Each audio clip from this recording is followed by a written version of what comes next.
physical. It's time to talk some piss and more. We gonna talk about it all. DVD, CD, UHD, VHS, books, Blu-ray. Who knows, maybe you'll even see the laser disc today. Let's get physical. We wanna talk some physical media. Movies and TV, music and more. Come check out what we have in store. This is a media house stream. It's time for some physical media on FanZcene. I know it was like really popular because it like won some Oscars and whatever, but Jimmy does guys. It's got the Mighty Ducks guy. Got that guy. No! Yes, but no!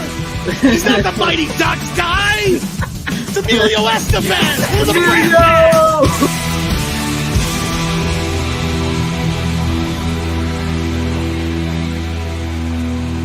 You can never have enough physical media.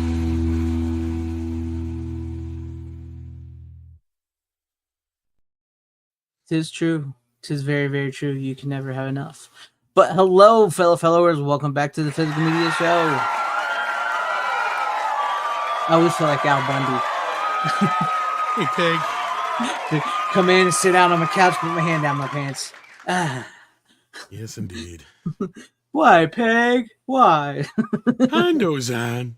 I always remember that episode. Yeah. It's like I was thinking, just get a VCR. What the fuck, Al? I love that show. It was so good. But welcome everybody back to the Physical Media Show. Good here morning. tonight. Good morning, good afternoon, good evening, good night. Whatever it may be. Yes. Just me and Tom tonight. Like I said, we are looking to add new hosts. If you have a small YouTube channel and have just started collecting physical media or maybe a little bit of a rookie, How much longer till Runner's on summer break? Probably about another 3 to 4 months, right? Lord. We are looking for a new young co-host, male or female, to fill in because Rookie's been having lots of troubles, and we need to add to our roster anyways of like-minded physical media lovers. But we like got the old covered. Yeah, we got the old part covered. So we need the young and fresh people who have never seen Gremlins before that may actually like Gremlins. So I wish some of those reacting Shots people fired. would do physical media, you know what I mean? Because they're and just come on here anyways. But let's say hi to the chat real quick and then we'll get into everything. We have Random Brad. What's up, Random Brad? Glad to have you with us. Hell to you, Brian Barth. Glad to see you in the chat. Salute to you, Steven Deleted Scenes. Glad to have you with us. Hail Dragonzilla. Glad to have you with us in the chat. Exactly. Get cool emojis and like, share, subscribe. I know StreamYard doesn't show it. But hey, you get cool. Well, I think we got another one to add to the F category, and that is Target now is officially. Yep, F Target because they lied. Yep. Yep. They said, "Oh no, we're not getting rid of physical media. We're just going to scale back and only sell it on special occasions." Liars. And I guess they're even scaling back online. I mean, I guess you can get Sonic 3, but I haven't seen much else on there, so I don't know. Yeah. It's a sad state. Well, some good news. I know some people do not like this place, but it's good news if you're a physical media collector. Barnes and Nobles is expanding. I think they said they were going to open up. I saw that. 60, was it 60 or 90? I can't remember. 60 or 90. I think you said 60 in your video earlier. Yeah. I think. Yeah, like 60 more stores. That's a good sign for physical media. If all those other places are going to scrap it, at least some place like Barnes and Nobles is still selling it and expanding. So what can you say? I mean, I know some of the prices, but beggars can't be choosers at this point. Well, and at this point, yeah, everything is getting nuts. You either got to go through Groove or Walmart or Amazon or another, side dealer like Diabolic or Orbit or somebody like that anymore. And it's just getting ridiculous. Yes, sir. Like even the new Sonic Steelbook has been a pain to get their hands on. I don't know what happened with the Nosferatu Steelbook. I don't know if it went and sold out right away or what. I was able to get it from Walmart. But you can't get it on Groove or Amazon. So I don't know if they just haven't dropped it yet there and Amazon and Walmart's screwing themselves again or what. And then you had the same thing with the Sonic Steelbook. It went out of print everywhere. But now they got some more at Amazon. So I don't know. It's weird. I And noticed. that has two different versions of the Steelbook, so keep that in mind too. Yeah, I also noticed they did something similar to the Terrifier 3 Steelbook because it was like it was up and then it disappeared on Amazon and then it was like going for like outrageous money. Now it's back to just being normal priced on Amazon for the Steelbook. So I know there was some Yeah, stuff and with my that. fucking Steelbook for Venom is delayed for some fucking reason too. I don't know. So knowing them, they oversold or something. Yeah, yeah. But what's up, Ace Hanlon? Glad to see you. Yes, we'll be showing you the goods and then some. What's up, Hello Phil, my friend? Glad to see you in the chat. Hail to you, Corleone Rogue. Howdy, Doba Fett. Evening, Tyrell72. Live long and prosper. May David Lynch rest in peace. Seeing Eraserhead there on your avatar. And then we have 4K Cinema. Hello, 4K Cinema. Yes, F Best Buy, F Subway, F's Target, all around. Target lied. They said they weren't getting rid of physical media. They were just scaling back, but they got rid of it. So I think that's it. We're all caught up. Target. Yeah, don't get fancy. It always reminds me of Joe Dirt. Don't try to church it up, son. What's up, Snowdub? Glad to see you in the chat as well. Hey.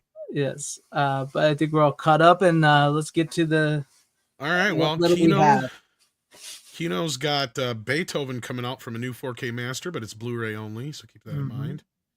So that's all we really got as far as new news from Kino this week. Shout Factory, on the other hand, has a few. See what happened here. I had it up and then I lost it. Where'd it go? Oh yeah. So supposedly they're going to be doing Eraserhead, Elephant Man. So speaking of David Lynch, and also Wild at Heart's rumored to be coming on 4K, but you said Shout had the rights to that, so we'll see who does that one. Yes. But speaking of Shout, Burn After Reading is when they're going to be doing on 4K, I believe. And yep, and Renfield as well, which I already have the import, so fuck Shout Factory. Yes, sir.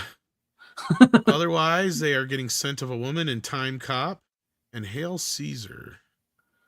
So there you go. That's pretty much it for the new stuff, unless I'm missing something here. Yeah, I think Sorority House Massacre. That was the other one. Yes. Yeah, I was gonna say I think mostly that's most what I saw. It was kind of a slow news week for physical media releases this week. A little bit. Yeah. A little bit. So, yeah, I miss going to. I mean, I do. I mean, as much as I give shit, I say it now. Best Buy wasn't all that great here before they quit, but beforehand, it was a really great place to go. We'd be there like all the time, every Tuesday. It's like 5-6 aisles, man, and then it became nothing. You don't get that same feeling nowadays. Yeah. Steven, I know Nice Guys coming to 4K, but it's an up convert. That's all I know. And Time Cop does rule. Yeah. Kind of bummed. I thought Kino was getting that one. I wish they would have, because they'd been doing some of his other ones. Yeah. Like Sudden Death and Hard Target and stuff. So that would have been nice if they got Time Cop. He did a box set, yeah. Yeah, that would have been good. Because those were like some of his biggest ones. So, yeah. MVD has a few, though. That's the other problem. Yeah, MVD has like the doubly impact. Double impacto. Double impacto. That's right. That's what it was from. Oh no! That was great. It was great. I want more Spanish. Yes, we need to find some more trailers. Double impacto. Double impacto, because they had that. They just like get that Telemundo. Dos Van Damme. Yeah. Oh yes. Yeah, I used to too. It was great times. All right. With that being said, let's get into the picks of the night. So let's start with you, Tom. Whatever you want to start with. Oh boy! Where do I start? Well, I watched a pair of 4Ks that are kind of similar, so let's start there. We got one that is I guess a 2K up convert, but I'm kind of confused because some of the shots looks really good. In the age of the film, I can't believe that they would look. Now, some of the shots clearly were, but most of them seem like special effects shots.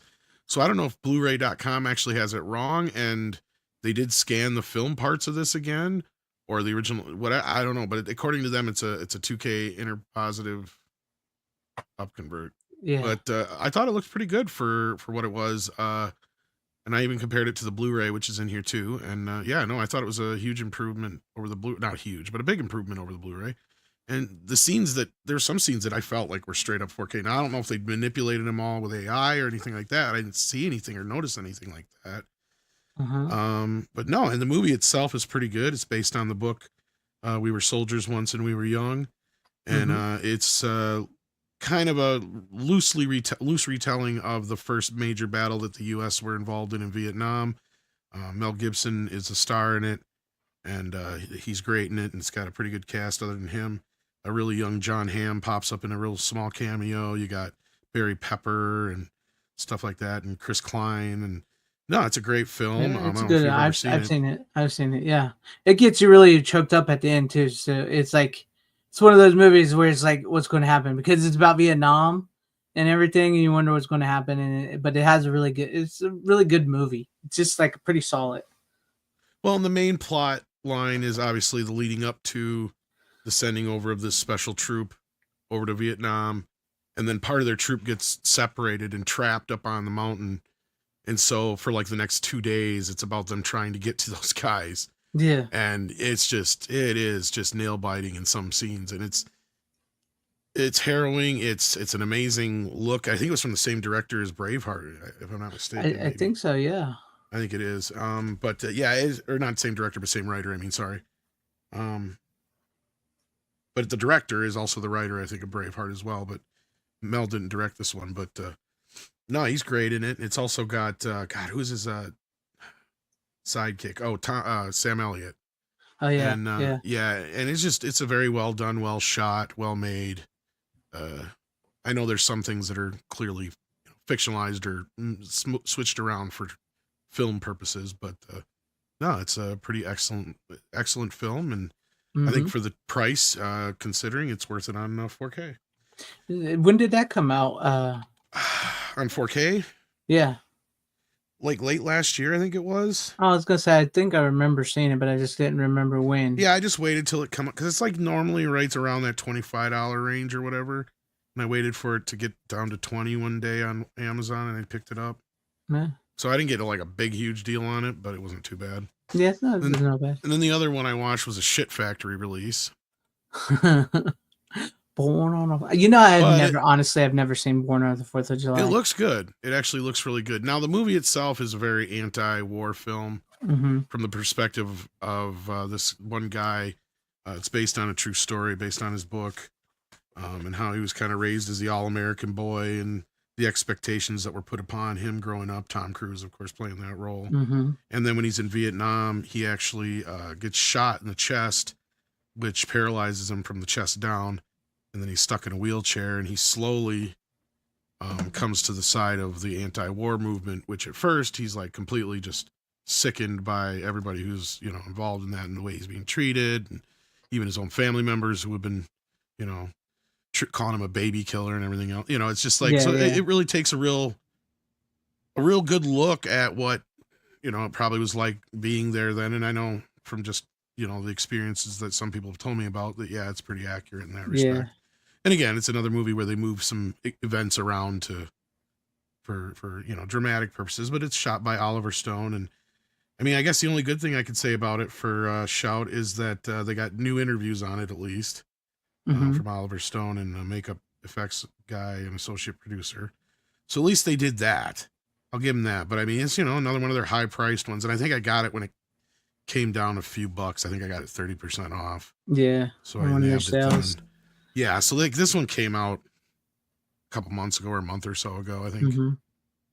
But yeah. I was never like I said, I've never been a huge Tom Cruise fan. So neither have I, and that's why I never really watched it before. Yeah, that's why I never watched it before. So I've never watched. I mean, there's not like there ain't some movies I like with Tom Cruise, but that's just like I was like, whatever. That's why I never watched. It's kind of a good counterpart to Platoon. Which he had done just a couple of years before Oliver did. So yeah, I mean, it's clearly more of an Oliver Stone movie than it is a Tom Cruise movie. Right. And honestly, it's got I mean, I wouldn't say he's great in it. There's probably 7 other actors I would have picked before him. But it probably shows the most range Tom has as an actor in that movie up to that point. Yeah, because he I don't really mean, do a lot of movies like that anymore at all. no. Well, and even then he hadn't. This was the most Yeah, that's his most. dramatic, like as far as like the range that he has to go through in the movie itself. Because I mean, he's usually pretty good at playing the snot-nosed little brat like he is in like Color, Mhm. Money, and Rain Man. But that's Yeah. pretty one note. And this, he does have to stretch himself. So that's the word I think I was looking for before, was stretching himself. Yeah, But stretch his acting ability. yeah. Yeah, but no, I have seen We Were Soldiers. I thought that is a really good movie, and I was surprised at how good that was. Born on the Fourth of July, I just have not seen, so I wish I could talk to you more about that. I just have not seen it. No, but I can recommend both, even though it's a little high price. Shout Factory, if you can catch it on sale, at least they put some couple new special features on it. It has a Dolby Atmos soundtrack on it. I mean, the music's by John Williams, which is great. Plus, it has a nice period soundtrack to go along with it. So, yeah, no, it's pretty good. We Were Soldiers had amazing sound. Oh, that's one I wanted to gripe about. Oh, okay. For some dumb reason, the original film has a DTS 6.1X soundtrack, but on the 4K, it only is 5.1. Huh. And that was a bit of a downgrade because I was checking through the Blu-ray, I could hear, it was a little bit more active in the surround sound, and where, most people aren't going to notice or pay attention or give a shit. But considering, I was like, well, what is it with this lately with this downgrading of the soundtracks? Because there's so many movies I'm curious about. Yeah, because we just had 7 where they did the same fucking thing. And there's been a couple other movies where I've ran into the same guy. Footloose was another one not too long ago, and a couple other. I'm trying to remember where they had a DTS X track on the movie for the Blu-ray and DVD even sometimes. Then when it gets to the 4K, it's like, where the fuck did that track go? Right, and the 4K disc can actually hold more, so you would think they would be able to put the multiple soundtracks on it. Since considering kind of like the oddball. Or like the oddball Grinch one, because I had somebody else check it out and they're like, you're 100% correct. I was like, what the fuck? All of a sudden on one of them, it has this weird stereo surround soundtrack that has never shown up any other fucking place. Yeah.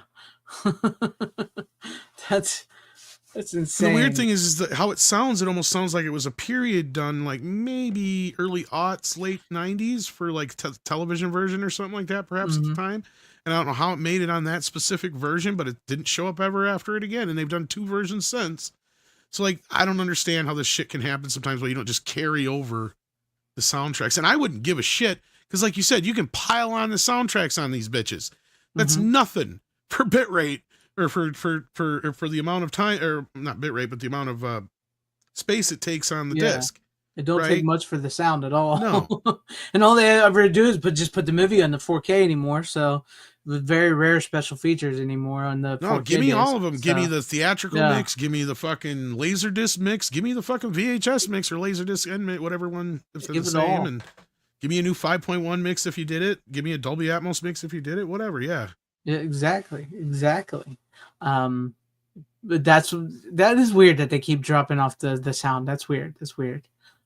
Night Junkie, if you have a channel, send us the channel and we'll check out some of your videos. And do you have an email thing that you can get out? My email is fanzcenevids@gmail.com for the channel. That's for the channel. Might want to put it in the chat. Yeah. So if you want to do that there, and because you got to, we want to make sure we all click, and you got to do the show weekly. So yeah, so it'd be, let me type it. Oh, and I remember now another one that they were messing with the soundtrack.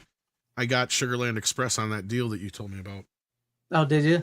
And I didn't watch the movie yet, but I watched the making of thing they had on there because it's the only thing they have on it is the restoration about it. And they flat out tell you that they put in brand new sound effects and shit in there.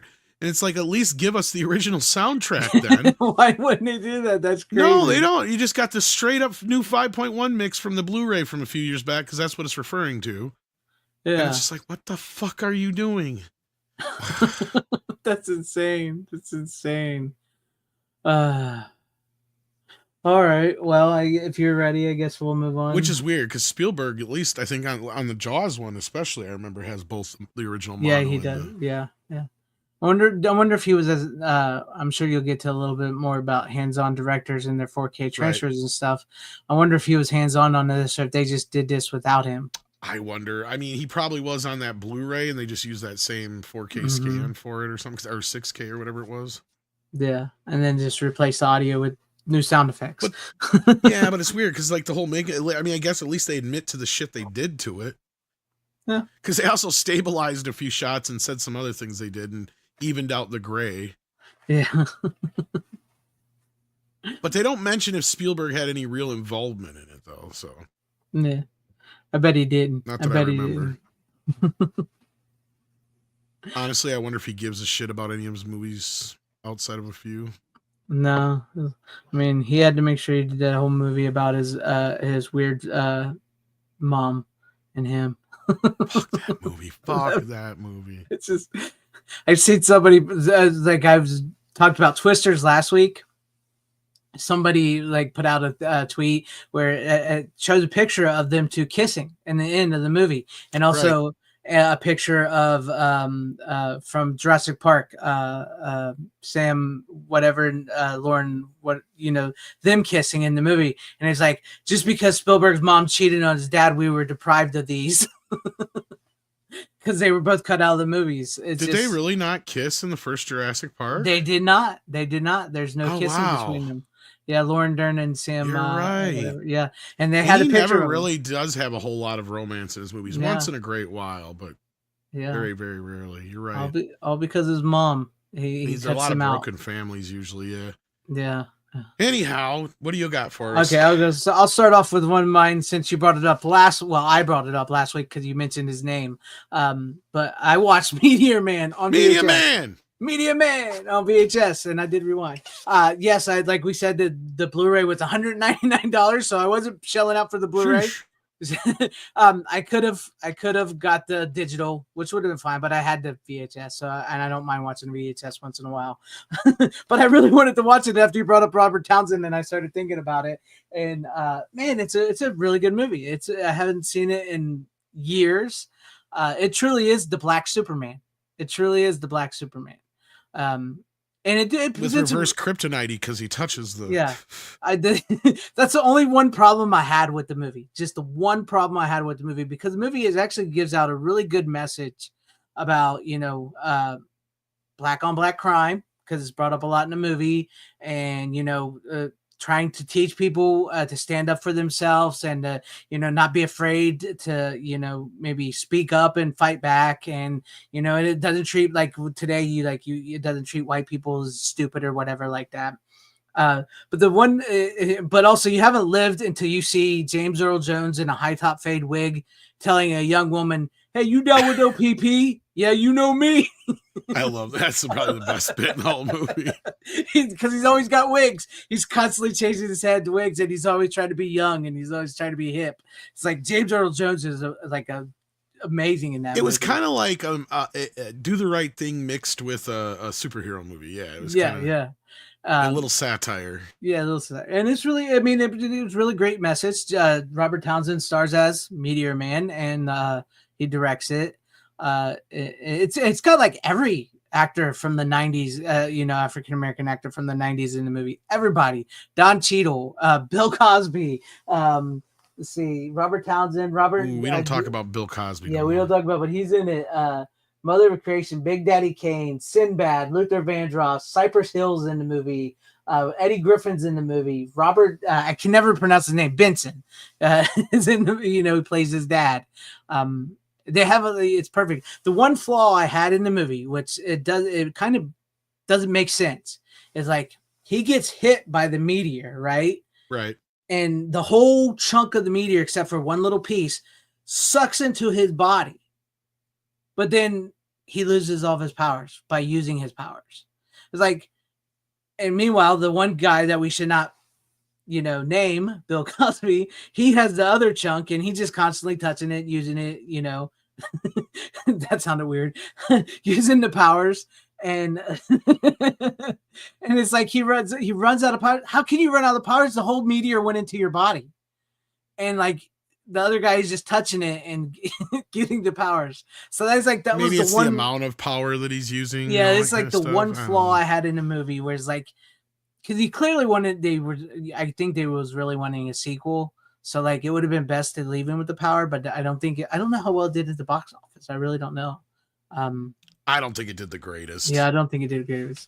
I would have went for a sequel to Meteor Man, Acres of Because Movies. despite what modern woke ideology would tell you, there was a time between the 60s and aughts, late aughts here, where there was a whole like genre or category of films that was pretty much any type of film you wanted, but it just had a mostly black cast. Mm-hmm.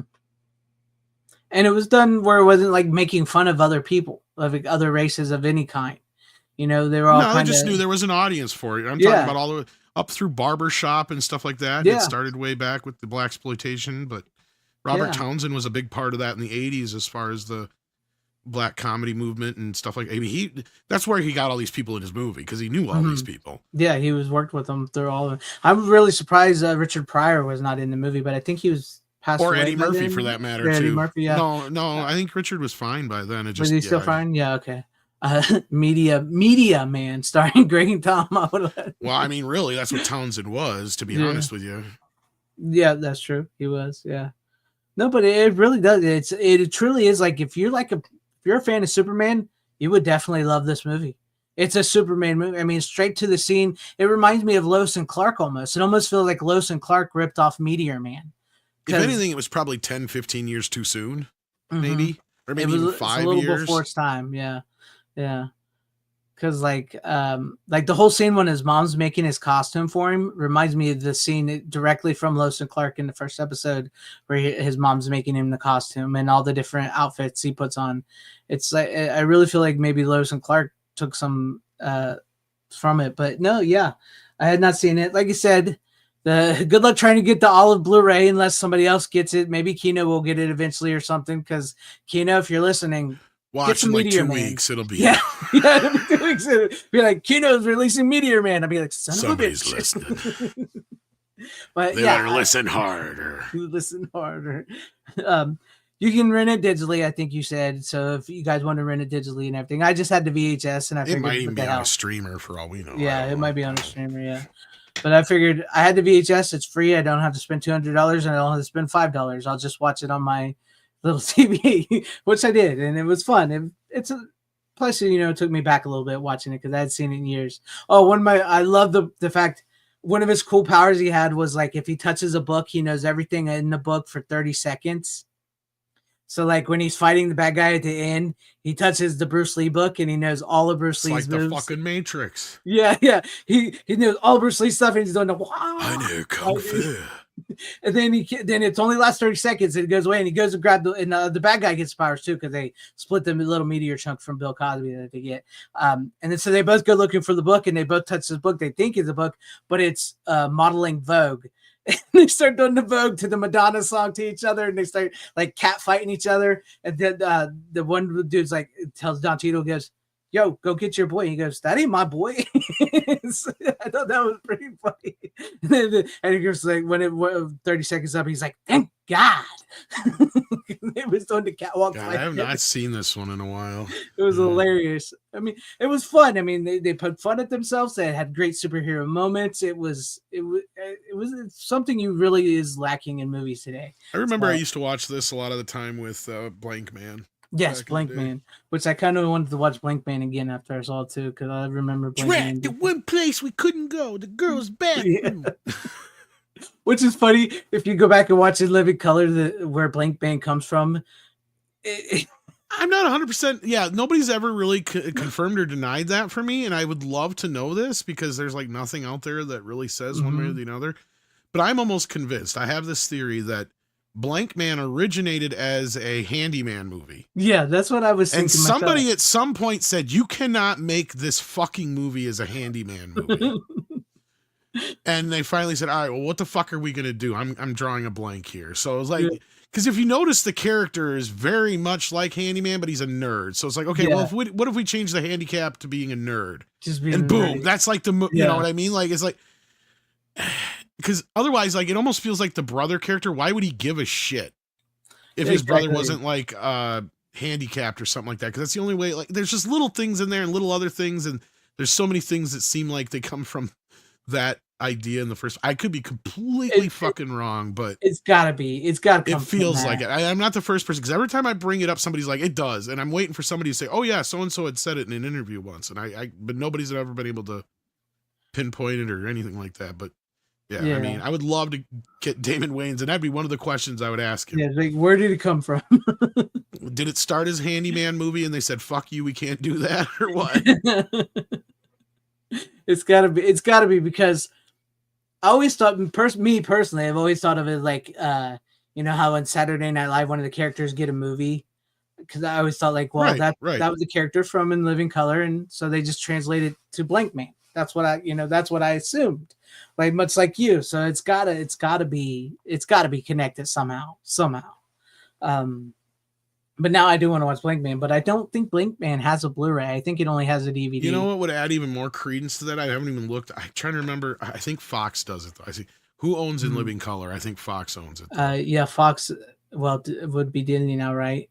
Yeah, but or it could be the Wayans brothers that own it. Well, that was going to say they may own all the characters and everything anyway, which doesn't matter. Mm-hmm. So, but I was going to say if it was Sony that released Living Color, that would even add more credence to it. But yeah, no, I think it was Fox because I'm pretty sure I got the first season and I'm pretty sure it's Fox. Yeah, probably. But I mean, you never know with the Wayans brothers. They usually typically like they got back the Scary Movie rights and everything. So you never know. You never know with them. No, I think maybe they do own all that shit. It wouldn't surprise me. And so, because they went and did Mo Money as well, or he did over at Columbia as well, and obviously that's based on that whole concept. Because that's what it felt like at that time. Is like he had like this deal to do these movies that were based upon his skits. In Living Color, but somebody got cold feet when it came to Handyman, and they were that far along already. That's what I mean. It's got to be. If somebody ever figures that out, let us know. If the Blank Man started off as a Handyman movie, it's got to. But that's because Mo Money. There's no hiding it, right? Yeah, I mean, it's obvious. Yeah, exactly. I mean, they don't play the exact same characters they do in the show, but I mean, that was their whole thing: is Mo Money, Mo Money. You know, they'd sell the shit out of the back of the fucking trucks and shit or wherever they were at. Yeah, so I mean, it's kind of based on that whole concept, but. I haven't seen that one in a long time either. I haven't seen that in a long time. I happen to just think about it because I have it on a double disc with High School High, but I hadn't even thought of that movie in I don't know how many years, probably other than when I bought that Blu-ray. When I was like at a gas station one day and I heard "The Best Things in Life Are Free." I'm like, I have not heard this fucking song in probably 20, 25 years. Easy. Yeah. And then I remember, I'm like, oh yeah, it was from Mo Money. That's right. Now I also kind of want to watch Money Train too. So that's another one I haven't seen in years. Not that it's connected. It's just I was thinking Mo Money, Money Train.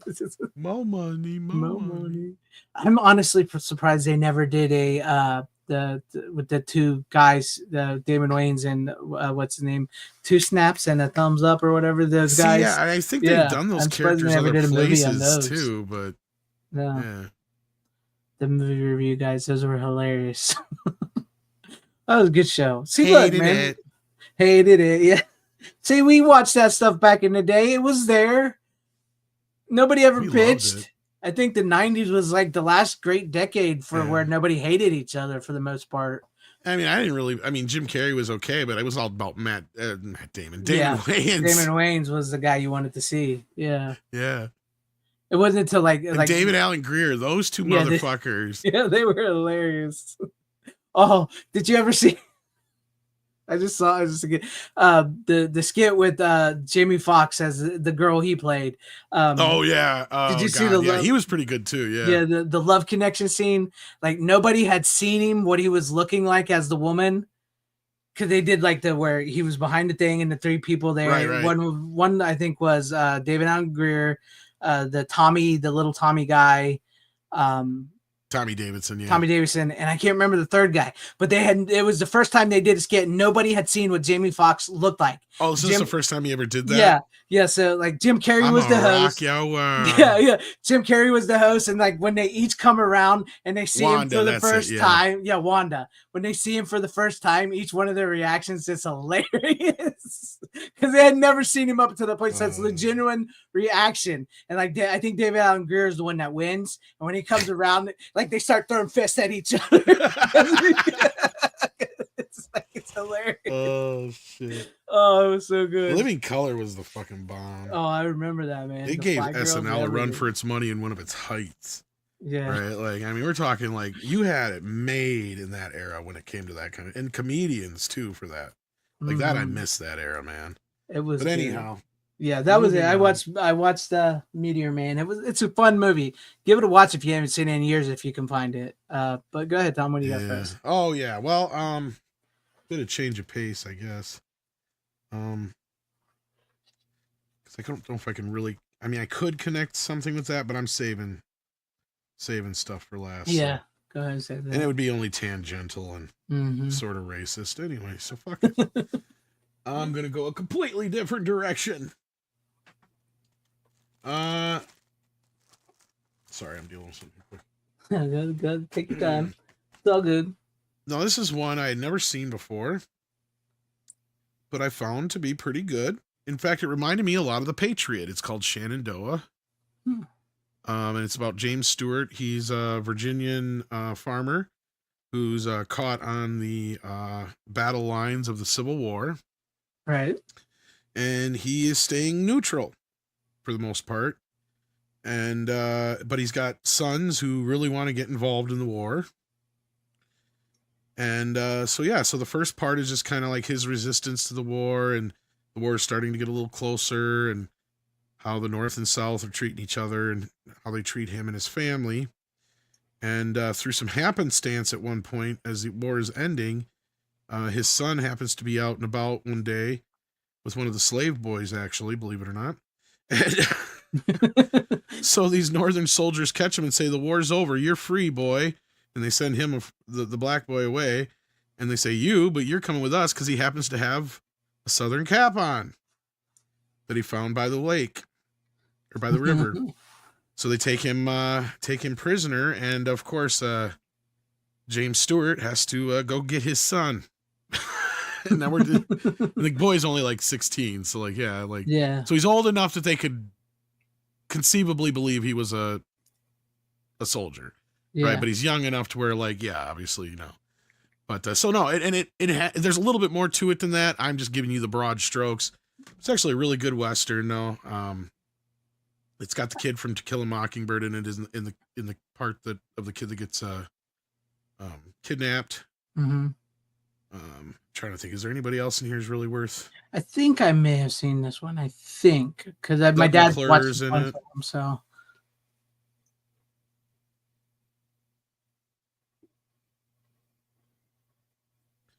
Yeah.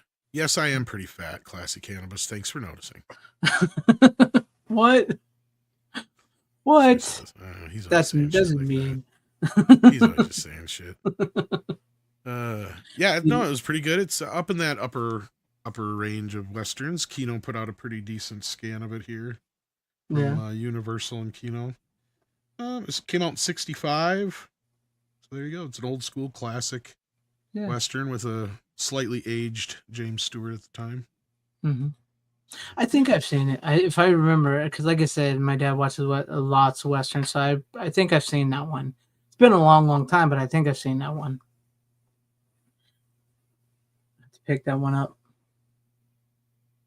All right. Well, that's all I really have to say about it. There wasn't even really much for special features. The only thing they had on here was like a commentary, and it's not listed on the back, but they had how they would do little 8mm and 16mm reels where they would cut the movie down and stuff like that. Like they actually have one of those little 8mm reels from back in the day from the movie. So, yeah. That'd be cool. Huh? All right. It's 8 minutes long or something like that. Yeah.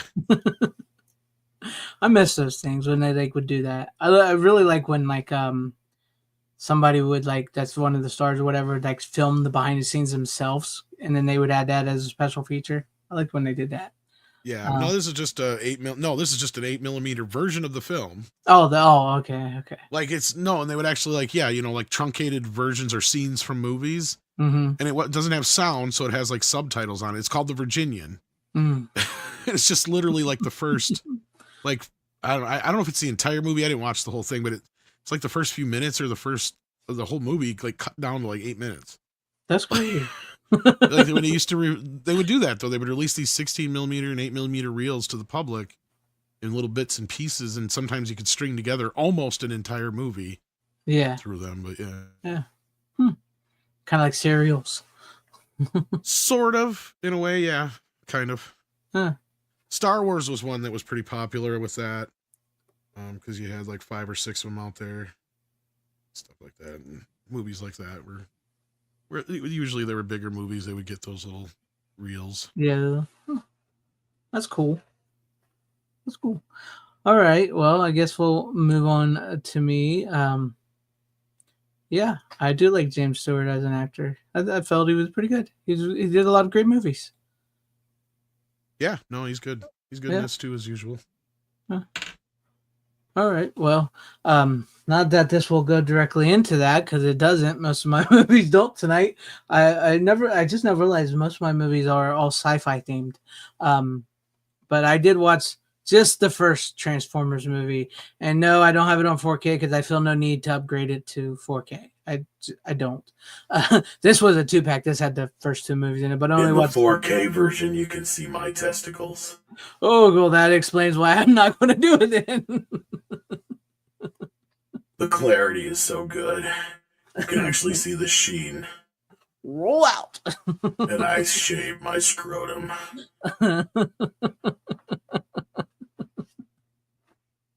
Yeah, I don't hate the first movie. I think the first movie is as clean as metal, sir. At least you're not going around peeing on people like Bumblebee. So.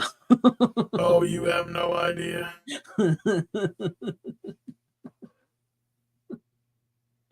But I do not hate the first movie. I actually think the first movie is probably the best of the franchise in general. Yeah, they changed a lot of stuff from the cartoon and stuff, but it's Michael Bay. Megan Fox was actually really, really hot in that movie. You remember her? What's his name? What is his name? I just watched it. Shia LaBeouf. Yeah, he's not so bad in the movie. He's funny. His dad and his mom is hilarious. It had some of the best like special effects at the time for the Transformers. I mean, they're pretty clean. The CGI for the robots. Right. They're pretty clean.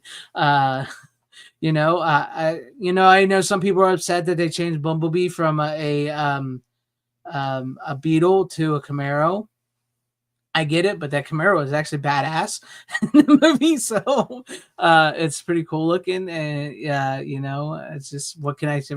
Honestly, what can I say about it? It's the Michael Bay Transformers movie, and I really just I liked it. I liked the first one. It has some great moments. They actually have some lines from the original movie in the movie with Optimus Prime and everything. They bring back Peter, whatever his name is, the guy that did Optimus Prime's voice for the movie. And I mean, granted, they didn't bring back I cannot think of names tonight. Son of a Peter Cullen and Frank Welker. Yeah, Frank Welker. And Frank does other voices, but they needed the bad guy from the Matrix for the posters. Yeah, they did his he was the voice. Yeah, it does. It does take 2 hours till Megatron finally shows up. I get it. Like Ron, I get it. These movies are not, either you love them or hate them. I get it, and it's not Megatron, the real Megatron from like the cartoon. I get it, but I don't hate the first movie. I think it's pretty fun. I think it's pretty solid. Yeah, Hugo Weaving. Michael Bay is a horrible director. Yeah, I can't argue with that. I tried so many times to get shots of me leaning over Bumblebee, showing my butt. And he wouldn't. But I'm like, Michael, it's robot on robot action. And he's like, the movie's full of robot on robot action. And I'm like, there's literally no penetration in none of these scenes. And I brought all the lube. I've got more fucking baby oil here than a Diddy party.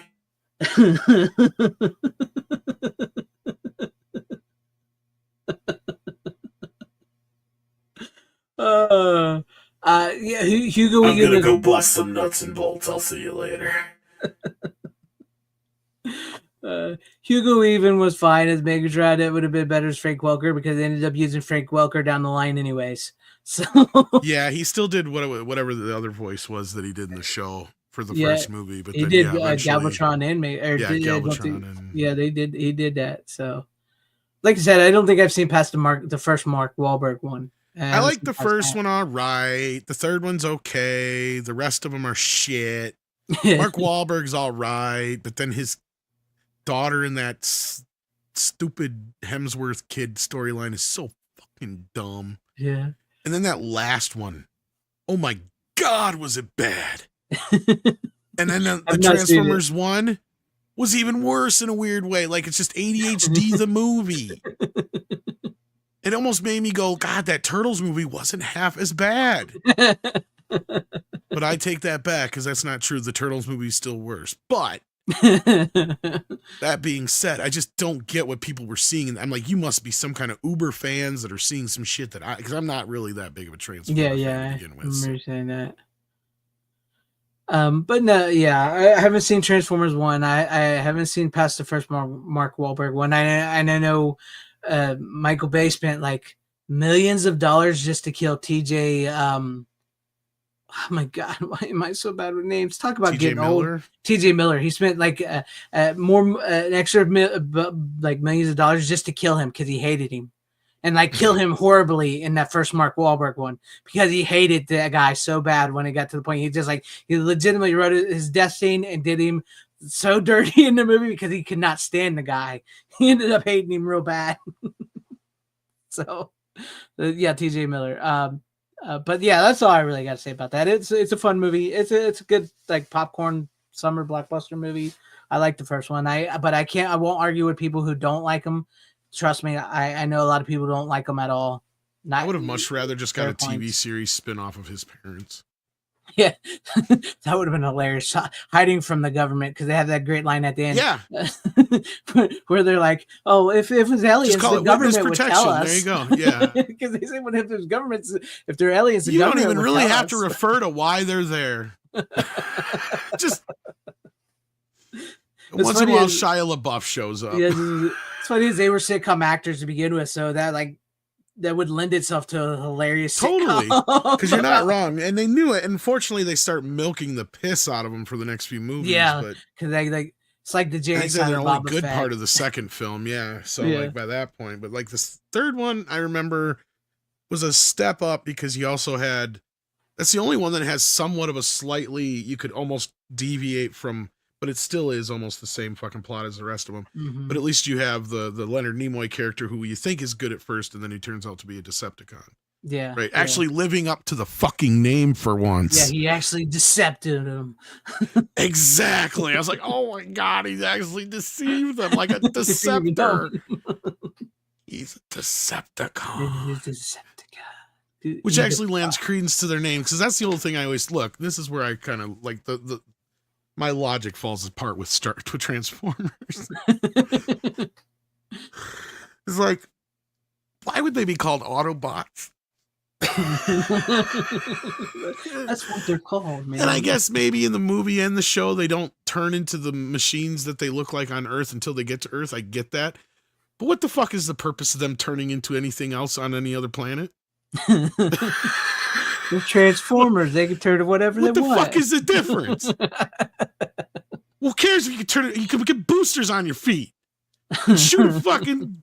None of that makes any goddamn sense. The whole idea and concept of Cybertron is fucking stupid. Because if you had sentient robots, it wouldn't be anything like Cybertron. It'd be like the fucking Borg. Give me a break. All right, no, I'm just kidding. I'm gonna get some people pissed at me. Yeah. No, I get it. It's got its roots in anime and all that kind of stuff. So look, I get it. Yeah. And it's one of the most beloved franchises. I'll never take that away from it. But it's just just some of the stuff about it, it just makes me question some of the logic. I don't understand. Maybe I just haven't seen it all. I do have to watch it all again. It's been years since I've actually watched the cartoons. Yeah. I was thinking about watching the cartoon movie too, but yeah, but we do have a super chat here from Couple Weeks Late. It's a Czar 99.99. I wonder what Czar is. That African? I think that's African. That's South African. Rants, actually, I think it is, or something like that. Well, thank you for the super chat. Couple Weeks Late. He says, "Have you heard any news on the Highlander series on Blu-ray and Sin City on 4K? It's 5:30 where I'm at, so I will see the reply." Sin City on 4K, I believe Shout Factory has put that out on 4K. I think so. Have they? Didn't somebody put Sin City out on 4K? I think they redid the Blu-ray versions of both the first and second one, but I don't think they did because I don't see. Here's the problem with that one: it exists only in 2K, and we're gonna get into that later. So I don't know if you can do a 4K of that one. I'm looking. If they did a 4K of it, I would have got it. An actual true 4K, and I don't know if it is, because I think with all the special effects and everything, it's stuck in 2K for now until I don't know if that one they could even really redo. That's what I'm trying to figure out. Now, Highlander, we haven't heard shit, and it's starting to piss us off. yeah, Highlander was rumored, and it has not just rumored. We had that trailer, man. Like, yeah, they had a trailer and everything for it. I think you're right. I don't think they ever. No, as far as I know. Or wait, did the second one maybe did? But I don't know. I did somebody. I'm not finding it on a Blu-ray. Maybe they didn't. I could have sworn somebody put it out on 4K. But I know it wasn't like a real. I mean, they said it was a 4K, but like you said, I think it's stuck on 2K or whatever. Maybe it was the second one they put out on 4K. Maybe that was. I was gonna say maybe the second one might have gotten it, but even that would still have been an up convert. Mm-hmm. But I can tell, yeah, Shout Factory did the second one, but it was just standard Blu-ray from what I can see here. Okay. Yeah. Why am I thinking that? Maybe I just read it somewhere. Maybe I did. And I remember I didn't get it because I already got the 3D version of the second one, so it has a standard version in there. So. I haven't seen the second one. I mean, some people have done some AI up converts on like YouTube and shit, but yeah, I'm not seeing anywhere. Yeah. But there you go, a couple weeks late. Hopefully the Highlander series comes soon. I know they actually showed clips of it. We don't know. We've seen the trailer, but no word on it. Sin City 4K does. I don't think so at this time. Maybe down the line. But thank you very much for the super chat. I'll give you a little video for it. Speaking of Ninja Turtles.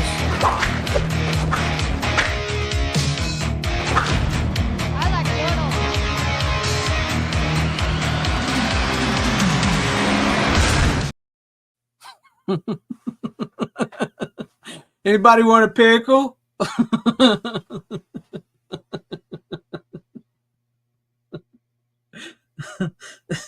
do that. My turn now. I tell my sister-in-law that all the time. Like, oh, you're gonna get you one of them Ninja Turtle dicks. Sure turns out good. Proceeds to pickle. You got a sister? Sister-in-law.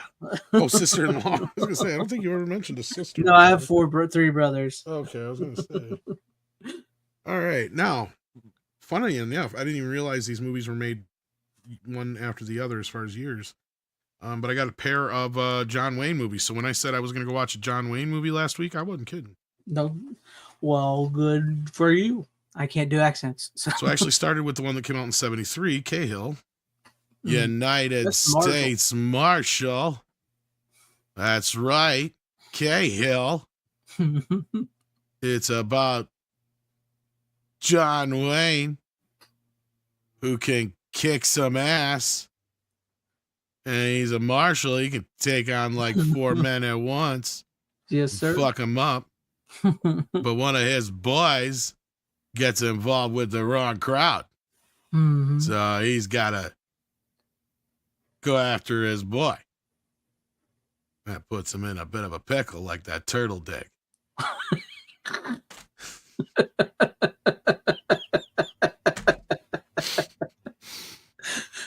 And then the other one I watched was The Train Robbers, where he wanted to put his pickle in Aunt Margaret, but I'm pretty sure his pickle wasn't getting up no more.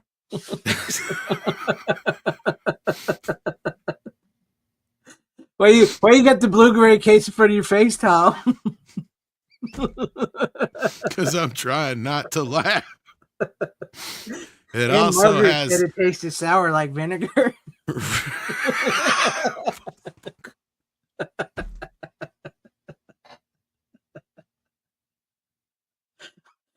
Did you freeze, Tom? Not yet. This also has Ricardo Montalban as the bad guy, but he only shows up for like 5 minutes of the movie. Literally. So anyway, Train Robbers actually was pretty fun. Yeah. It's a little slow getting into it, but once the movie gets going, it's actually pretty fun. Because what it's about is Anne Margaret plays this widow who is trying to go get this gold and supposedly take it back to clear her husband's name. She's got this whole story and everything like that. And John Wayne, of course, is the head of this group that's going to protect her all the way there. And they're followed by this whole posse of people that are after the money. So yeah, it is pretty interesting, but no, they were pretty fun movies. Not a whole lot for special features. The one has a featurette about the man behind the star, which is just like a making of from the time that it came out. The Cahill one does. And I think it's the same thing with this Train Robbers one. It's called John Wayne Working with a Western Legend and John Wayne Train. So yeah, just some old EPK stuff. Warner Brothers, of course, does a pretty decent transfer, mono sound on both. No, they're pretty good, decent John Wayne films. Yeah, I've seen them.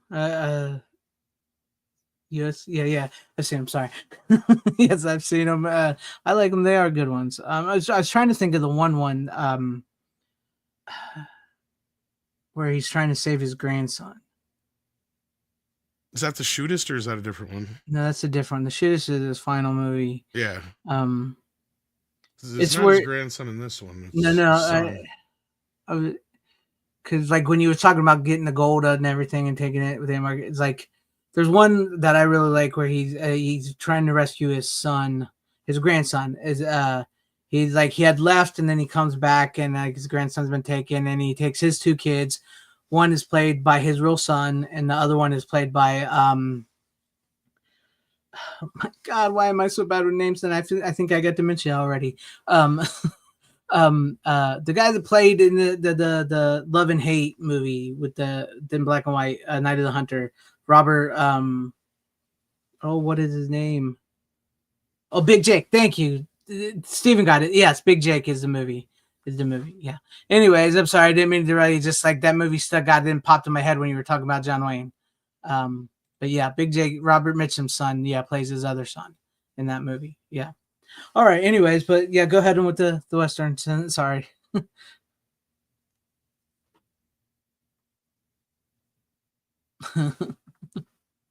They're both great movies. They're both U.S. Marshal. Cahill is great, and The Train Robbers are great.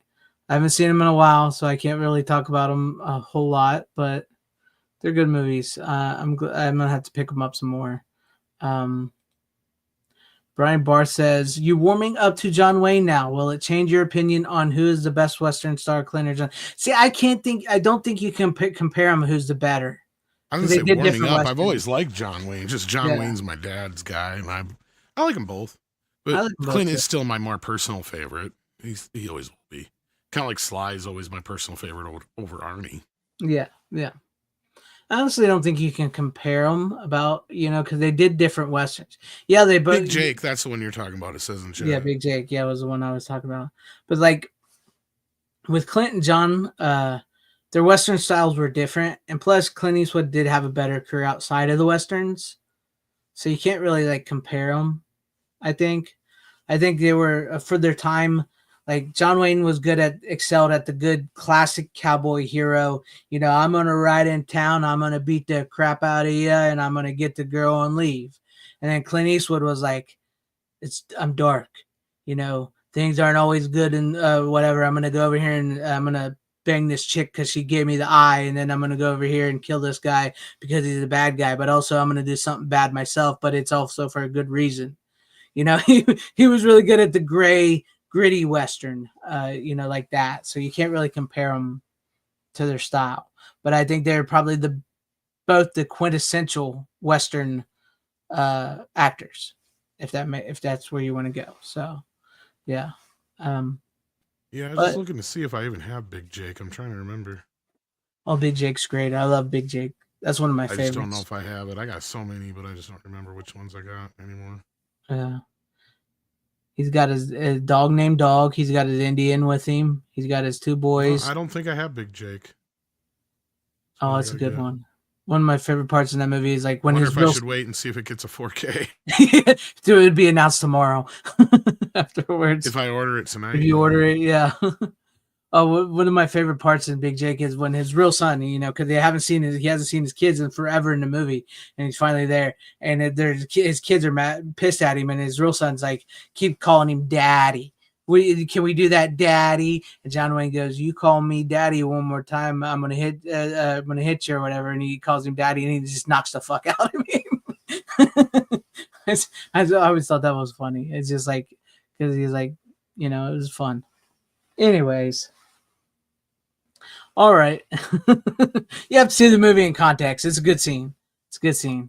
Yeah, I think I've seen it years ago. I just don't really. That's my problem is. I've seen so many of these movies when I was a kid with my dad. Me too. And they all just blend together. So now I'm kind of rediscovering which ones are which. And sometimes I'm like, oh, I thought that was this one, but it's partially this one and this other one here. And yeah, so yeah, I'm getting there. I gotta get. I got a hell of a lot more Clint Eastwood movies than I do John Wayne movies. Believe it or not, but yeah. So. Excuse me. Yeah, but much like you, my dad to this day still watches all those Westerns, and I've seen so many of them. Sometimes they blur together. Sometimes I forget them. Sometimes I can't remember the names of them. And for some reason, I have dementia tonight, so my mind's going. So Peg Hondo is on. What was that? But Peg Hondo is on. Yeah, the Peg Hondo was on. From the buddies. Yeah, she wouldn't leave him alone. She always wanted it. He just wanted to watch. Well, I don't remember what episode. I'm trying to remember because I remember that episode. He's like, he wants to stay home because Hondo's on. Mm-hmm. And there's this thing that she keeps dragging him off to, or she dragged him off to, and he's keep trying to leaving. And I can't remember what the event even was, but like, yeah, I don't. Yeah, that's the whole episode. He's getting all pissy because he wants to go home because Hondo's on. It's like, get a VCR, Al. I think that was probably one of the jokes in the thing too. Yeah. That was a good show. I remember the one where he was dreaming about he was in bed with Vanna White. I always remember that one. That was great. Yeah. All right. Well, what else you got? I guess we'll breeze through this one real quick because I figured, I brought it on before, but I was in the mood to watch it again. But it's the Strange Invaders from the 80s. And, even for a PG, was it PG? Yeah, like for a PG movie, they still have that really freaky scene where they tear their faces off. It's like really creepy. It's like that's like the most hardcore thing in the movie because it's actually a pretty kid-friendly movie. It really is. There's nothing like really real horrible in it other than one scene when the alien was looking in the mirror and just starts tearing his face off to reveal the alien. It's pretty creepy. And then they all do it outside too when they show them all together. But, yeah, have a good one, John the Beagle. Glad you could stop by for a while. Glad to have you in the chat.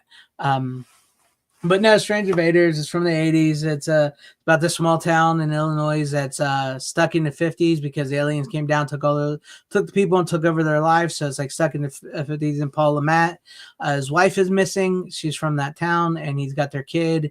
And him and the chick from RoboCop, Nancy Allen, set off to find them because I think she's like a reporter or whatever, and they set off to find them. They go to the town. The aliens are there.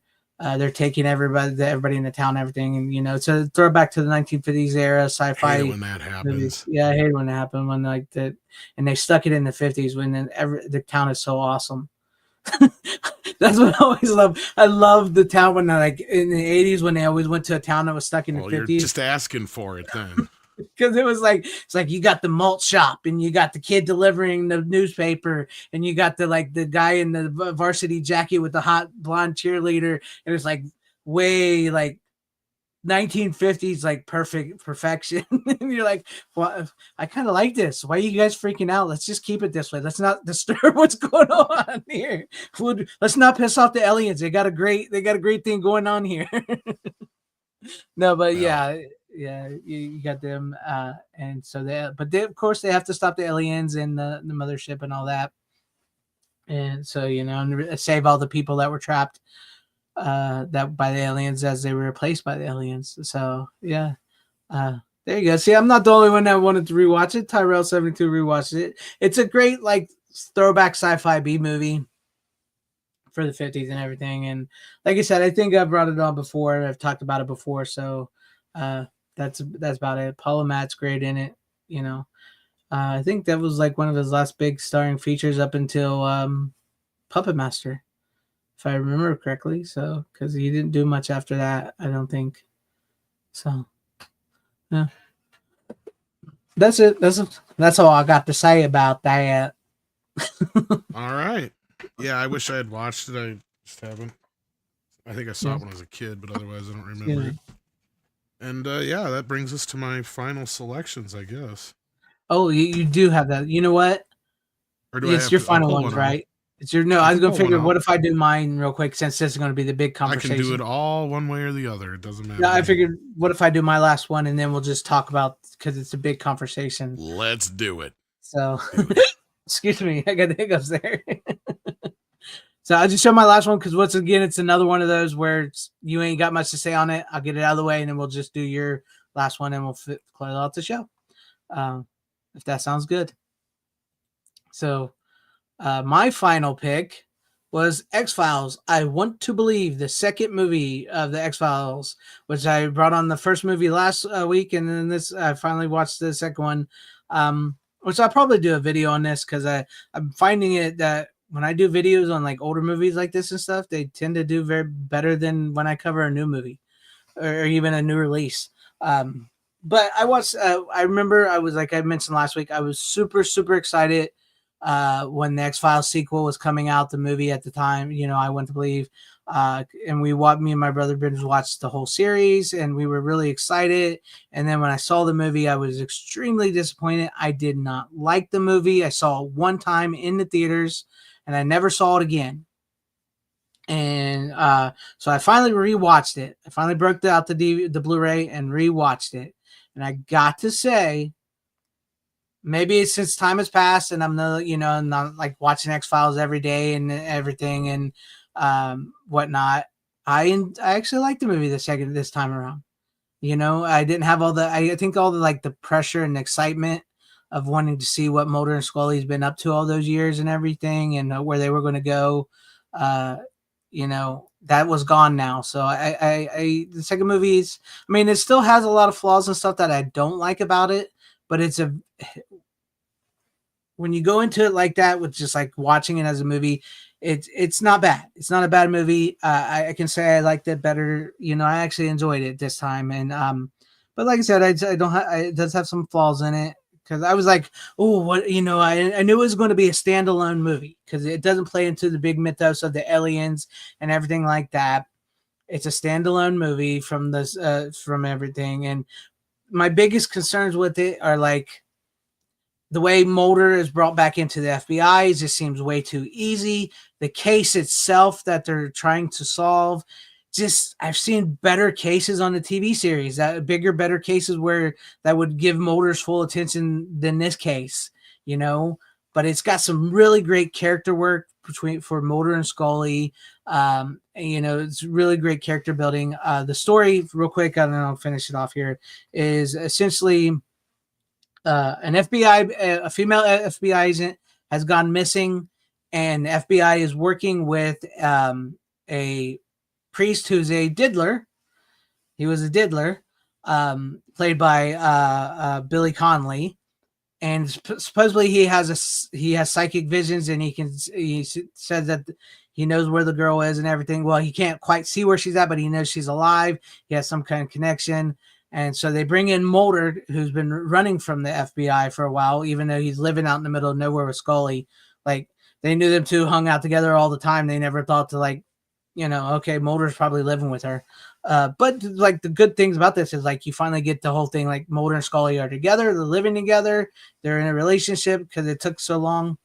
Anyways, so like they bring Mulder in, and because it deals with him because he has his sister was abducted by aliens, so like he has a connection to like the girl, trying to save the girl because he never saved his sister. And then Scully has this whole thing where she's a doctor now. She works at a Catholic hospital, and there's a kid that's dying, and she's trying to save his life because it reminds her of the son she had that she gave up. So it's great character building with that. I just don't think the mystery was as solid as it should be. It plays out sort of like a Seven, a movie like Seven and stuff like that. But yeah, there you go. It's more of I wouldn't say horror movie. It's more of like a psychological thriller. And like the whole thing is like they're kidnapping these women. These like German guys, Russian guys, or German guys are like kidnapping these women because they're going to put this guy's head on a woman's body. That's like their whole big plan. So, and they can't find the bodies that match. And it's, so that's it. That's it. I'll go more into it later. I love the X-Files. It's a great TV show. I've seen the TV show. I own the TV show. It's a great TV show. I loved it. So there you have it. I just realized how much I don't remember these movies. I think you would probably like you yourself would probably like the second movie. I do remember liking the second film, but I couldn't really tell you all that much about it. Yeah. Like I remember saying that last week. But yeah, because it's much more psychological thriller than anything. And it doesn't play into the mythos of the show, like the aliens thing. I think my biggest thing back in the day was like I got too excited, and I was like, "Oh, I know it's going to be standalone, but what if this guy shows up, or what if they bring up this, and it's just like none of that is brought up. It's just a straightforward FBI psychological thriller with the two characters from X-Files, which is they did a lot of them in the TV series. So, I just personally I don't think the case itself was solid enough to bring these two back in as full as they did. But it does have a good ending. So, and there is an after credit scene, which if anybody's never seen it, there is an after credit scene. I don't want to spoil it. But anyways, let's go on to the big topic of the night. Let's get your gripes out with it, because I know you got some. Well, where do we begin here? Because if you follow me on X, you saw I got these last week, the day after the show. Yes. And Kill Bill Volume 1 and 2 and Jackie Brown. And so let's start at Jackie Brown, since it's the first one to come out. This one looks amazing. Mm-hmm. Looks stunning. The 4K steelbook case, whatever. It is what it is. It matches the other ones, so like I guess. If it's really anything much to write home about, but yeah. And the Blu-ray is the same old Blu-ray from before. Mm-hmm. And I really don't understand how Lionsgate hung on to these in the Miramax sale to Paramount, but Paramount wound up with Pulp Fiction somehow. It's weird how that all split up. Like, but they I don't still know. end up with these three. I don't know how. But yeah, unless there was a date or something, but I don't know. But they got the Scream movies, go figure. So unless none of it makes sense. I don't understand how that split happened. But yeah, so no new special features, exact same special features as before. We'll get into why that is. Although this one had a bevy, or whatever the word you want to look, plethora of special features. What is a plethora? Mine was a little dented, as you can see here, from shipping. I was not too happy about that. No, this one looks great. 4K scan from the negative, clearly. Looks and sounds amazing, just like it should.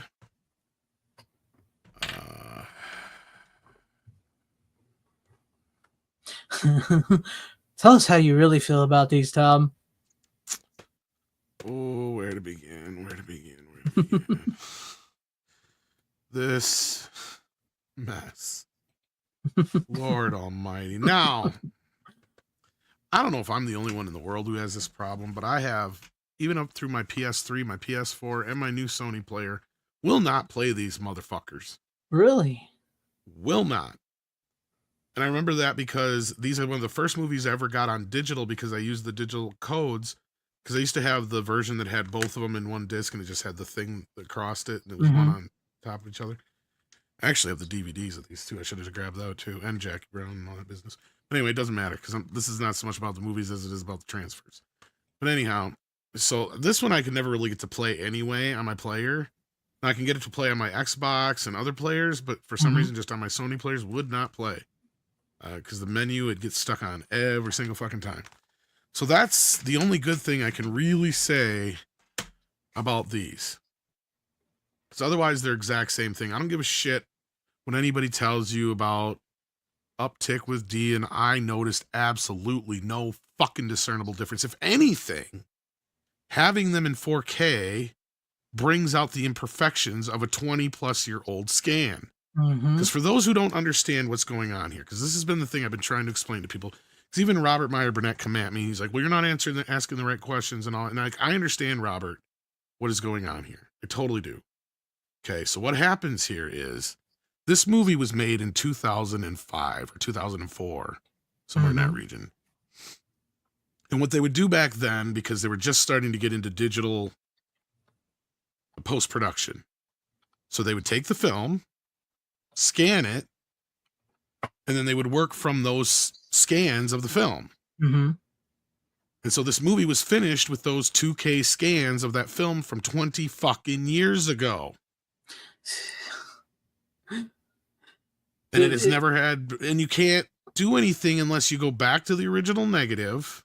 And hopefully if you have the same workflow there, and a lot of these programs, luckily the editing programs, you should be able to just replace all the shots because you should have a negative that runs exactly the same pretty close to the movie. Now that might be a problem, is the negative's probably in all sorts of weird shape because of the various versions of this film, but that's not, point is they should still have them. Yeah. Right. You just scan those bits and pieces you need. Some is, and here's the thing I was told. I'm not going to say the source of this because I don't really want to fucking piss people off if they don't want people to know this, but Lionsgate was more than willing to do that workflow.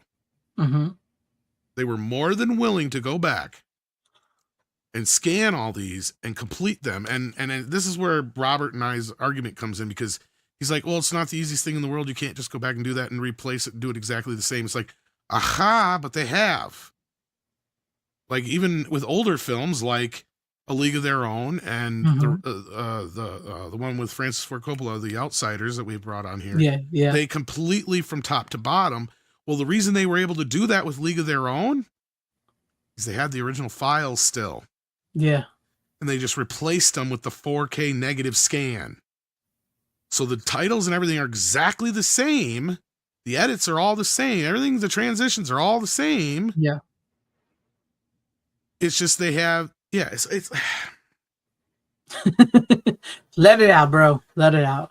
Okay, so part of the problem is Tarantino. He's being a jerk and doesn't want to fucking do the work. For whatever fucking reason. Because Lionsgate wanted to do the whole bloody affair, which here's another thing, guys. Get over the whole fucking bloody affair, really. That's the least of the fucking problems of this issue. Because I'm going to tell you right now, the only big difference between these two movies and the whole bloody affair is that the one scene in the Crazy 88 is in color. That's really it. Otherwise, you're losing stuff because all the connective tissue that was shot for the end of this to make this a part 2 is gone. And she doesn't even find out about her kid until the end of this. In the original version. That's the only major real differences. So, and then the whole beginning part of this one where her whole narrative thing is gone. So it's missing more shit than it actually gains. But I would love to still have it. Don't get me wrong. But for that to happen, which means that Quentin would have to go back to the original negative, because there was never a finished full good version of the whole bloody affair, because it was just a rough cut. So they need to go back to those original fucking film elements anyway. So maybe that's what the point is Quentin's just like, I ain't got time to do it now. I want to do the whole bloody affair.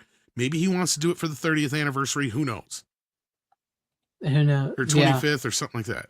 something like that. I do, Yeah. Dragonzilla, trust me. Just let it out, man. Just let it out. Because I don't know what the fucking real deal is here, because at the end of the day, what it boils down to then is that Lionsgate was so fucking greedy that instead of going, you know what, it's probably not a good idea to do a 4K version of these right now. Mhm. They did this instead. And shit like this that is going to give 4K a bad name. And it almost makes me wonder if they're half-ass throwing Quentin under the bus. Because I can't believe, because their excuse is that this is what the way Quentin wants it. No, what I'm actually hearing is this is the last version that Quentin signed off on.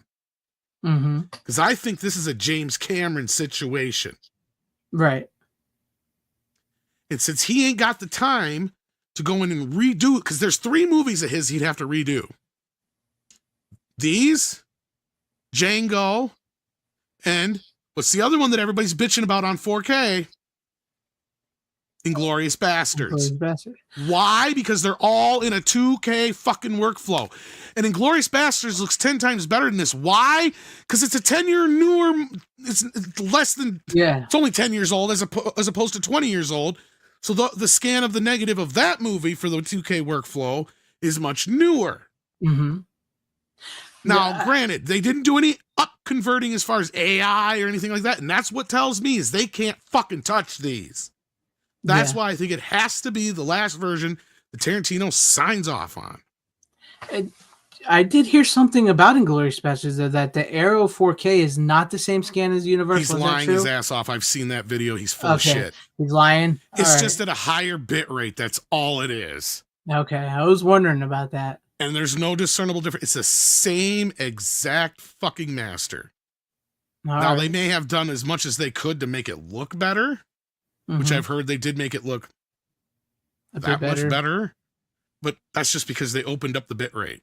Right. But it doesn't have the HDR10 on it, I guess, or something like that. And I don't know if it has Dolby Vision or not. I'm not sure on that one. Yeah, I didn't. So there's some trade-offs on that one. But that's one, I guess. See, and that's again where they say it's Quentin Tarantino director approved. And some of the people are like, well, why doesn't it say that on there? Because I'm like, Arrow's not as much of an asshole to lie to you and tell you that he actually came in and signed off on this. They just know that means that's the last one that he fucking approved. Yeah, he approved the scan from this long ago, not this new 4K scan. Exactly. And all these other movies he's been doing for the 4K scans are generally for the re-release in theaters as well. Right? Kill Bill, for some reason, he's just... Why? I don't know. Now, Hateful Eight, luckily, as far as I know, does have 8K or 4K masters. And it was shot in 70 millimeter and all that business. And they look amazing. I've seen the 4K master of it. It looks a lot better than the Blu-ray. Now, hopefully, when we get that, it will be the entire cut. That would be nice. But again, we've talked about that before, where we don't know where that rights situation is with Netflix. So yeah, I cannot fucking recommend these. I'm sorry, guys, if you have the old Blu-rays, or you can get the Blu-rays because you can still get them for like $7 a piece, $5 a piece. Might as well. They're the same fucking thing. They're the exact same fucking thing. I noticed no difference. Whatsoever. You're not the only one, though. I've seen a lot of people bitching about these. Now, this one, though, the Jackie Brown one, wherever that one fell on the floor, but 4K Jackie Brown one, though, that's definitely worth it. That's like the same quality as Pulp Fiction and Reservoir Dogs. Reservoir Dogs, yeah. That little. Yeah. So there you guys have it. I mean, I did not get the Kill Bill ones. I did not get them. I was planning on getting Jackie Brown, but like they said, the Steelbook is out, sold out now. So I'll just get the standard. Honestly, for the look of it, if I probably would have just got the regular Jackie Brown if I didn't already have the Steelbooks of the other two. Yeah, I'll probably just get the regular 4K. It looks great. And I mean, honestly, they put more work into these Steelbook designs for these than they did the actual movie. That's what's sad. It's like, at this point, why don't you just do a Steelbook of the Blu-rays? Sell it for 15 fucking bucks. You greedy fucks. Because no matter how you spin it, I'm not going to totally blame Quentin on this one, because let's be real, the workflow on this would be such a big mess, and he would probably want to oversee it. That's why. That's my, and chances are he might even have the fucking negatives. He probably does. He probably does. So, As controlling and powerful as he is, I would not be fucking surprised. So that's probably why, until he is in some sort of like mood to do it, because we know he oversaw Pulp Fiction and Reservoir Dogs. Mm-hmm. And I'm assuming he did the same here with this. I mean, nobody said anything one way or the other, but it looks brilliant and beautiful, like it's supposed to. Like this one, I'll watch over and over and over and over and over again. Mm-hmm. It's great. So, but these, it really turned me off of watching them, and they're two of my favorite. You know, really sucked. I don't blame you. I don't blame you. It's. And I didn't even know until it was already like too late. Because I started hearing rumblings about this early last week, I think it was. Mm-hmm. Yeah, I remember you saying you was hearing some stuff and you were scared, but you were excited to get them. And then they came, and then my heart fucking just broke. You have no idea. Yeah. Like, I mean, like at least with Inglourious Bastards, it was a bit of an uptick. But as I said, the movie already looked really good as it was. I don't know if we could really squeeze a whole hell of a lot out of this. Right. Much more than we did. But this one, no, fuck. And you guys will see it. It looks like shit. Because the upconverting of it has now added like grain trails and other things like that. So it's not from any kind of DNR manipulation. It's just there. It's because it's inherent in the picture. Because of the old scan. It's been because it was scanned that long ago that it looks like that. And it looks like ass. It looks like donkey ass. Because we're talking about a period before HD Blu-ray even. Right? Like we're still 2-3 years before that yet. And so yes, it was scanned in HD, but it was probably scanned in like 1440p. Yeah. That's a little more than 1080p, but not much. Yeah, a little more, but not much. Yeah. Oh man. I don't get some of the people. Actually, and the reason I say that is because 1440p used to be the old digital standard, and I'm starting to learn most theaters are still running their movies at that. And since this is a short show, that's where I can bring up. I did recently watch Nosferatu, both versions on streaming, and even on streaming in 4K, since it's scanned from a film, it looks amazing. And I could see shit in this, watching it here at home, that I could not see in the theater. In fact, I thought they didn't even show his face until he goes down and pulls open the grave like they does in the movie and sees him asleep in the original one, you know? Same scene in this one.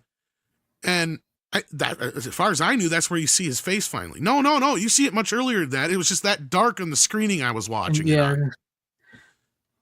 You couldn't see his fucking face. No, Tim, it is not Inglourious Basterds starring Bose Finson. It is with an E. Yeah, with an E. It's the one with Quentin Tarantino. Bastards. But thank you for being a channel member here in your channel member chat there for being 29 months there. I appreciate that. Let's see. So I kept it as contained as I could without having a heart attack there and blowing a gasket. You did good. But as far as the Nosferatu thing, yeah, it's only like 3 minutes of additional footage. Yeah, I heard it so wasn't don't get much. your hopes up too much. Yeah. But it's like a little extension of one scene in the middle of a scene, and then there's like another part of one scene before. You know, it's like just little bits. Yeah. And there's only like one real scene that's like a new scene, but it's also an offshoot of another scene that was in between another cut. I'm excited to see it. So I don't want to give anything away about what they're about necessarily, but like, yeah, so like, I wouldn't say they necessarily take or give anything to the movie at the end of the day. Did you see Robert Eggers is doing a werewolf movie for Christmas of next year? Werewolf for 13th century England. I'm excited about it. It's what I was saying, and he's doing the Universal, even though Count Orlok's not Dracula and everything, it's different. But he's doing the Universal monster movies the way they should be, whereas Universal themselves are doing the shittiest versions of their characters ever, and nobody's liking them. Oh yeah, well look what I can do. Robert Eggers is like, oh, what has that got to do with anything? No, he's got a point. He's like, oh, you made the Wolfman. It's a Fly remake, really. Hold my beer. I'm going to do a Wolfman movie. You haven't seen that new one yet, have you? No, I have not, but I've heard a lot about it. It's basically The Fly and family trauma and stuff is what I've been hearing about it. Yeah, So it's pretty bad. I haven't seen it, but Andre saw it, and a couple other people I know saw it. Yeah. I said, yeah, it's pretty. I knew somebody who Pretty had seen bad the for the most movie. part. Yeah, I knew somebody who had watched the movie. She told me it was free. She got to see it before it was even released, and she wanted to walk out of the movie, but she couldn't because it was free. That's how bad it was. It's like a free movie, and she wanted to leave. And she said, yes, that Halloween. She told me the Halloween Horror Nights thing was pretty much spot on to what it looked like and everything. So, yeah, it was pretty bad. Movie Homicide asked about the Toxic Avenger remake. Yeah, that movie's been done for 2 years. Oh, have you not heard? Yeah, I heard about it. It got it's coming distribution out. Yeah, for the same people who did to Terrifier. Terrifier. I'm not really excited about it personally. Well, it's because the problem with this movie is it couldn't find a distributor.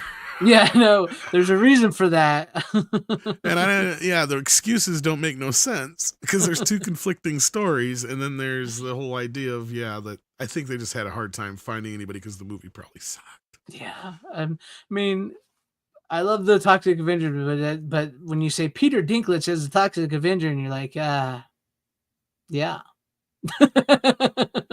It's great. I mean, maybe the movie will surprise. Maybe it will. I'm sure I'll see it for shits and giggles. Yeah, me too. But you never know. But I mean, hey, at least it got a release. Like some movies don't even get releases that are that bad. So yeah. Why use your theory of quitting? I don't think he's being a jerk so much as Lionsgate's being impatient. Mm-hmm. Because he clearly did Jackie Brown correctly. Yeah. And he probably is like, okay, fine, if you're going to release it, but that's the last one I did. That's just the way it is. Same thing with Inglourious Bastards. Mm-hmm. Because a lot of people are bringing up, well, because there was in some release that it said that it was overseen by Tarantino. And everybody's like, well, why didn't they put that in the pamphlet? Because Arrow's really good about putting in the pamphlet exactly where the transfer comes from and how it's done and what house handles it and everything like that.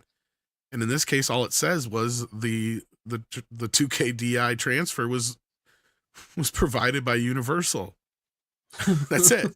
That was it. So there you go. And it was probably like you said. And that's what I'm saying. So the last time, I just don't think he's gotten to him yet. And he's not going to get to him till he's good and fucking ready. He's doing them in order. But he's not. He didn't want to be rushed for the anniversary, I bet, is what it was. I was going to say, I wonder if maybe Lionsgate rushed these out since the Reservoir Dogs and Pulp Fiction did so well. Well, here's the thing: is they're rushing the anniversary on him. This would be the 25th anniversary of Jackie Brown, but only 20th anniversary of Kill Bill. He probably wants it on the 25th, just like he did with Pulp Fiction, which was the 25th. And what was Reservoir Dogs?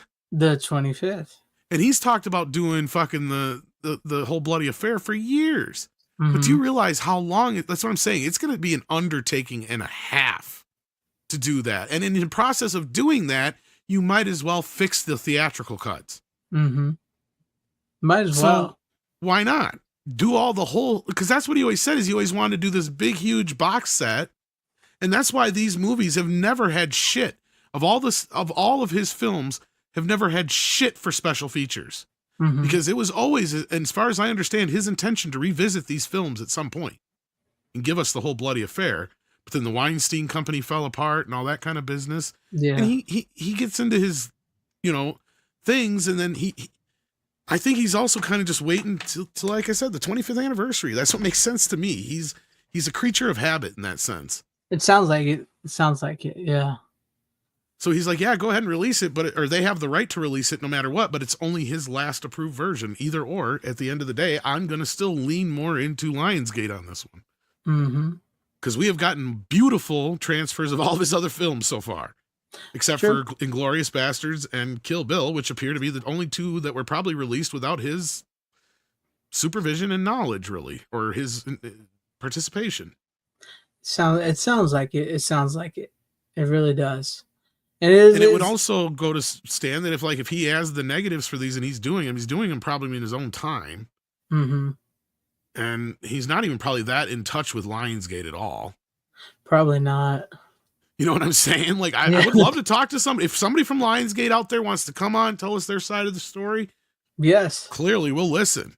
I mean, if you've got proof yeah. that Tarantino said, no, I'm not fucking doing this right now, then fine. Yeah, that's great. That's what we need. We need to get some of those like Kino and Lionsgate and all those disc maker on here once in a while. If we ever reach out to them, get big enough for them. I feel like this is more of a James Cameron situation, but I'm not going to lean into it in the sense that James Cameron's going to James Cameron.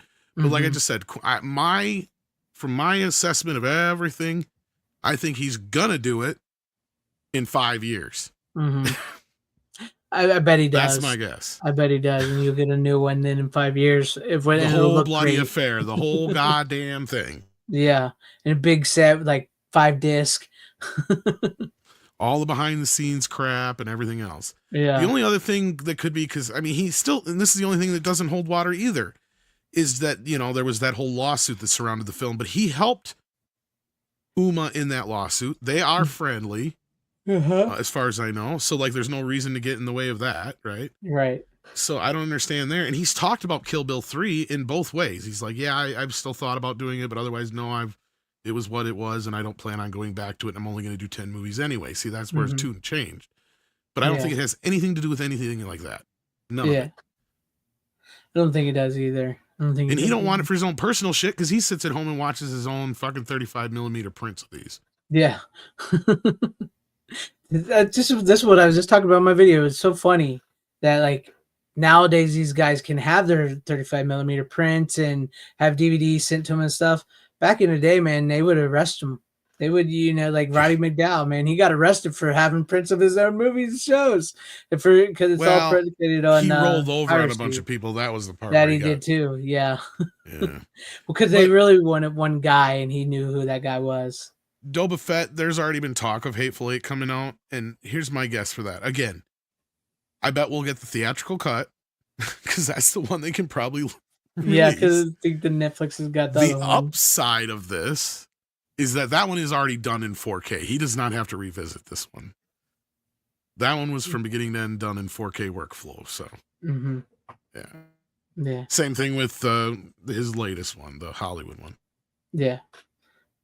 That's which both have looked great. I know it's harder to find it's out there, let's say, the 4K version of Hateful Eight theatrical cut. Or you could, I don't know if they returned the 4K version of the extended cut on Netflix or not, but when they did, it looked amazing. So, yeah. And the shots you can tell is like really like the sunset shots and stuff like that. Because on the Blu-ray, it looks nice.